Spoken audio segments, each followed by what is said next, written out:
guys, pag-usapan lang natin ang Kat Den malakas sa Netflix Global. Kitang-kita naman natin kasi guys na iba ang Kat Den. Iba ang kalakasan ng Kat Den. Kaya pa ba guys talunin ng Katniel yan? Na baka nga naman kasi guys magulat na lang si Daniel Padilla sa nangyari umano sa Kat Den. Dahil nabaliw nga naman kasi guys ang mga netizens, lalong-lalo na guys ang mga Kat Den fans at mga sawsawerang kapitbahay. Dahil sa request nga naman nila at pinakinggan naman guys ng GMA Network at ng ABS-CBN na talagang palakas ng palakas guys ang Kat Den. Na talagang sigurado guys kahit na palakasin pa ang Katniel, walang papantay sa lakas ng Kat Den. Kitang-kita naman natin guys ang ebidensya at resibong magpapatunay dahil yan ay laganap sa iba't ibang bansa. At lalong-lalo na kasi guys nagustuhan ang eksena ni Catherine Bernardo at Alden Richard. Kitang-kita naman natin kasi guys ang kanilang ginawang acting na ayon kasi guys sa balita mula nang ipalabas ito sa Netflix noong February 13 ay agad-agad nga itong pumasok sa ika-6 na pwesto sa top 10 ng English Movie Global Chart sa ika-8 linggo nito sa stream platform ay nanatili itong patok at nakamit ang top 9 sa nasabing global chart. Kinabog nga ang Kat Den movie ang South Korea crime movie sa Bogota City of Los Angeles. Pinagbibitaan ng isa sa pinakasikat sa South Korea actor na si Song. Yan kasi guys ang pinakasikat nga naman guys sa South Korea, pero tinalo nga naman guys ng Kat Den. Ganun kalakas guys ang Kat Den sa iba't ibang bansa, lalong-lalo na sa Pilipinas. Kaya masakit tanggapin guys ang bali-balitang nagkabalikan at nagkaayos ang Katniel. Siyempre guys, hindi kasalanan ng mga tao ang kanilang pinaniniwalaan.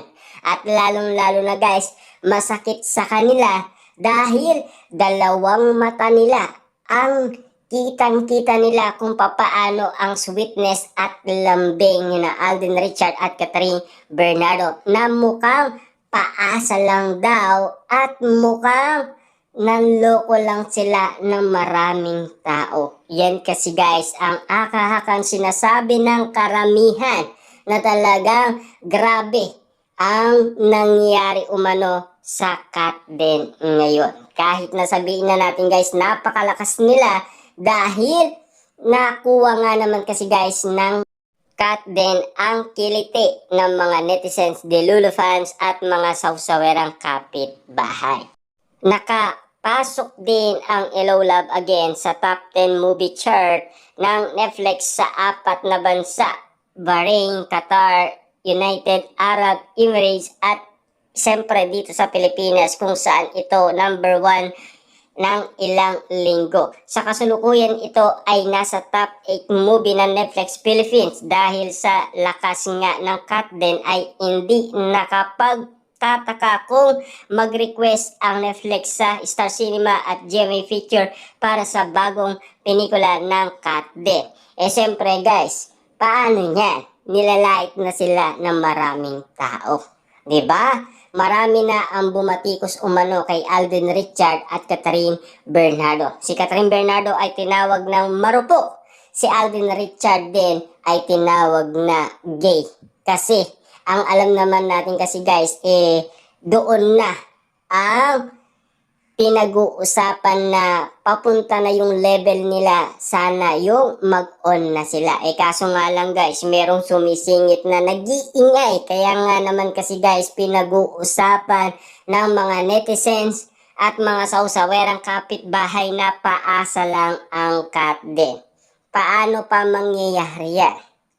Kung may mga isyong kaganapan na pinalalakas ang Katniel, Siyempre guys, sana ay suportaan pa rin natin ang Kat Den sa kahilingan ng Netflix. Kung sakasakali man guys na mag-request siya ng another movie ng Kat Den dahil super lakas nga naman kasi guys ng Kat Den. Hindi lang naman sa Pilipinas, maging sa ibang bansa. Kitang-kita naman natin kasi guys ang resibo at ebidensya dahil balita na rin guys ang nagsasabi at lalong-lalo na ang Star Cinema at GMA Picture. Dahil pinupost nila yan bawat kaganapan na nangyayari umano sa movie na Hello Love Again.